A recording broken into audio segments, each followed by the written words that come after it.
Урматтуу Минстройдун өкүлү, бул жерде силерге суроо болот да. Биз качан ошол курулуш тармагында иреттейбиз да.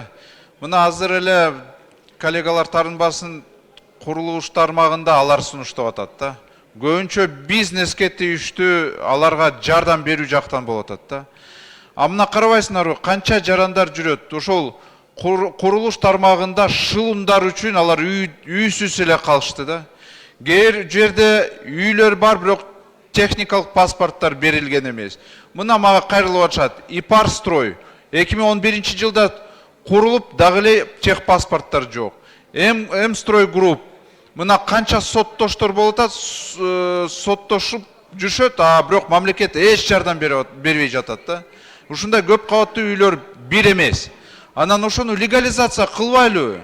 Биз мына жерди легализация кылдык, автоунааны легализация кылдык, капиталды легализация кылдык. Эми давайте көп кабаттуу курулган үйлөрдү дагы легализация кылалы. Эми болбойт го, эми иреттеш керек го эми. Ким жардам берет аларга, силер бербесиңер? Минстройдун өкүлү. Жооп берип коеюнбу? Урматтуу Дастан Далабаевич, сиз туура маселени көтөрүп кеттиңиз, бирок Бишкек шаарында мыйзамсыз курулган үйлөрдүн көпчүлүгү баягы курулуш компаниялардын алдамчылык фактылары менен кээ бирөө качып кеткен, кээ бирөө камалган, бирок карапайым эл калып калгандыгына байланыштуу азыркы маалда биз ошол легализация тарабын баарын мыйзамдаштырып келатабыз. Мындайча айтканда, мына өзүңүздөр билесиңер, KG групптун үйлөрүнүн баарын ээси качып кеткендигине байланыштуу үйлөрдүн баарын эксплуатациядан мына министр Нурдан Кемелович жоопкерчиликти алып туруп, ошоларды эми кандай жоопкерчиликти алганда? Биз баягы уполномоченный органда болгондон кийин институт аркылуу туура курулганбы, сапаттуу курулганбы, ошонун негизинде гана, ошо корутундуга негиз кылып гана мыйзамдаштырып берип атабыз. Оштогу мына Эмакомдун үйлөрү, башка үйлөрдү мыйзам таласында сапаттуулугу аныкталса гана мыйзамдаштырып берип атабыз. А сапаттуулугуна дал келбей турган болсо, экинчи тараптан сиз дагы ошо жакта кыйкырып мындай критерий айтып жүрөсүз, жер тирөө болгондо түшүп калса, ал жагын дагы карап коюш керек. Анда давайте ушундай компанияларга тышкы башкарууну киргизбейлиби? Мисалы, мына KG групп билесиздер жакшы эле кандай акыбалда алар. Ошол мыйзам долбоорго мен экинчи окууда сунуштасам, сиз кандай карайсыз ошого? Биз дагы өзүбүз дагы ошо жарандарыбыз ошол суу светке баягы юридикалык тараптан төлөбөш үчүн физикалык тараптан арзандатуу шартынын баардык шарттарын бар, биз да өзүбүз кызыктар болуп Дастан Далбаевич. Сиз макулсузбу тышкы башкаруу? Макулбуз. Биз киргизебиз. Анан мына карасаңар, сиз айтып атасыз, биз мына уставдык капиталды көтөрдүк, мындай кылдык, тиндей кылдык деп атасыңар, туурабы? Бирок мына мыйзам долбоорду окусам, дагы эле ошо курулуш компанияларга сон болуп атат, а жарандарды алар алдап эле жүрүшпөйбү көбүнчө?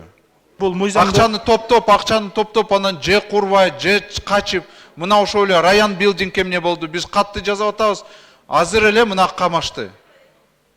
Далабаевич, бул мыйзамды биз мындайча айтканда сунуш кылган жокпуз. Андан тышкары биздин позициябыз бул мыйзамда көптөгөн сын пикирлерибиз бар. Бул мыйзамды экинчи окууга чейин ошол өкмөттүн дагы сын пикирлерин эске алуу менен гана андан кийин карап чыкпасак, биздин эң жакшынакай 94-жылы кабыл алынган ошол мыйзамыбыз менен азыр иштеп атсак, азыр бул мыйзамда кабыл алынып кете турган болсо, эми чечип келаткан маселелерибиз башаламан болуп кетиши мүмкүн. Жок, өкүнүчтүү мындай болуп атпайбы? Силер эмес, депутаттар сунуштап атышпайбы? Силер сунуштасаңар жакшы болот эле да. Мен азыр мисалы кээ сөздөрдү коллегаларга айта албай жатам да. Хотя негизи жарандарга в пользу граждан надо писать законопроекты. Мы пишем в пользу строительных компаний. Я понимаю, строительство двигатель экономики, но в конце концов мы же должны очистить рынок от мошенников в строительной сфере. А когда мы это сделаем? Качан биз ошону кылабыз? Дагы эле ошол эле шылымдар жыргап эле жүрүшөт да. Они же всем портят репутацию. Есть хорошие у нас строительные компании, есть. Но сколько мошенников? Немало. Сейчас чуть не... Что строительная компания? За ним депутат, еще кто-то стоит там. Но так же не должно быть, в конце концов.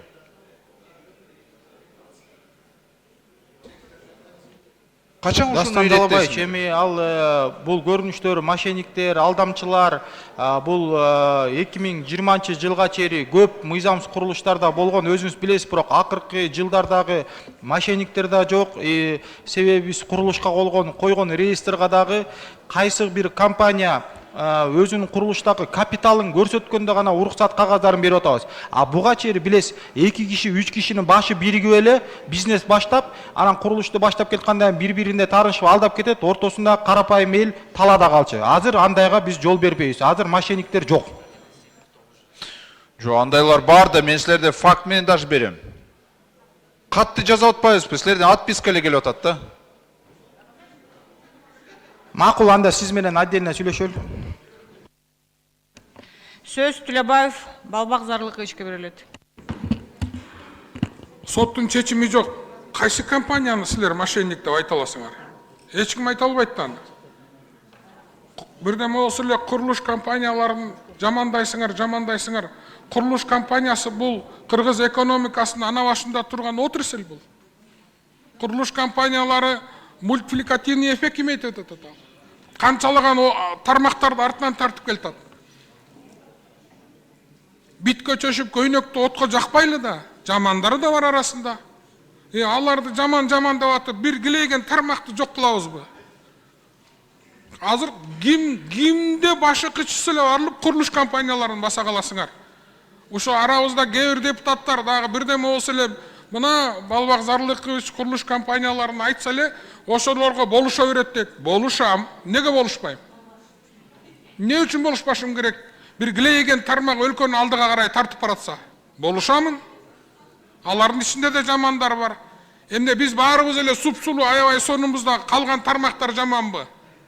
Ошон үчүн бардыгын мындай мыйзам чегинде, мыйзам менен алып барсак, тармактардын да экономиканы алдыга тартып бараткан тармактары бар.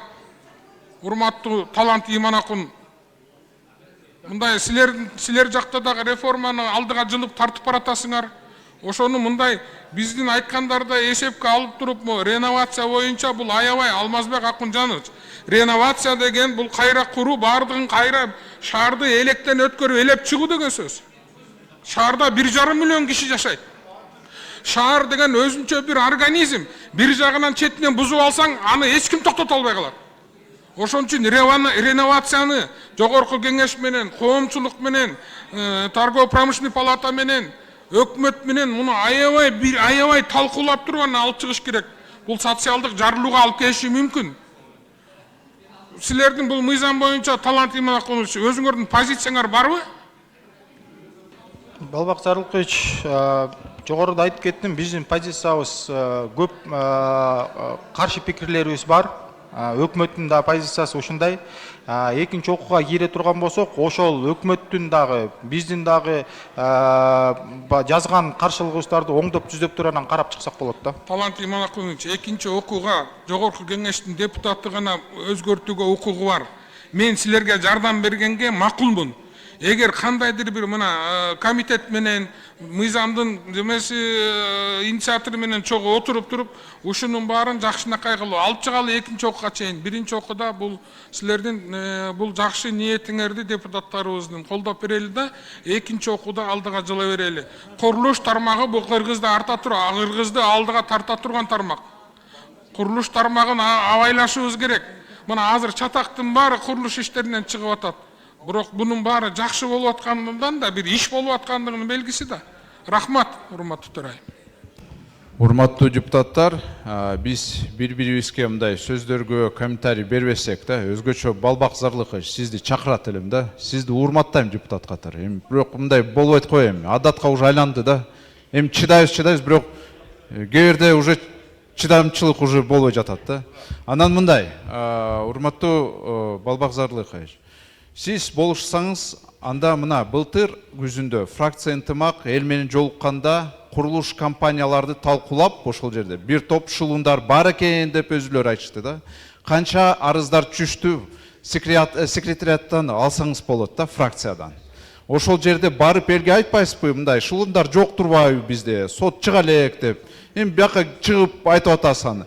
Фракция, сиздин эле фракция барып ошол эл менен жолугуп ушундай мындай жолугушууларды өткөргөн да. Мына ошол эле Талант Иманакун уулу барган ошол жерге. Туурабы? Курулуш тармагында бир топ эле тармагында компаниялар барган. Моюна кээ бир компаниялар алышты. Андай бар факт. Просто эми мен айтып атам, да, курулуш компаниялар жакшы бар. Жакшы деген бар компаниялар.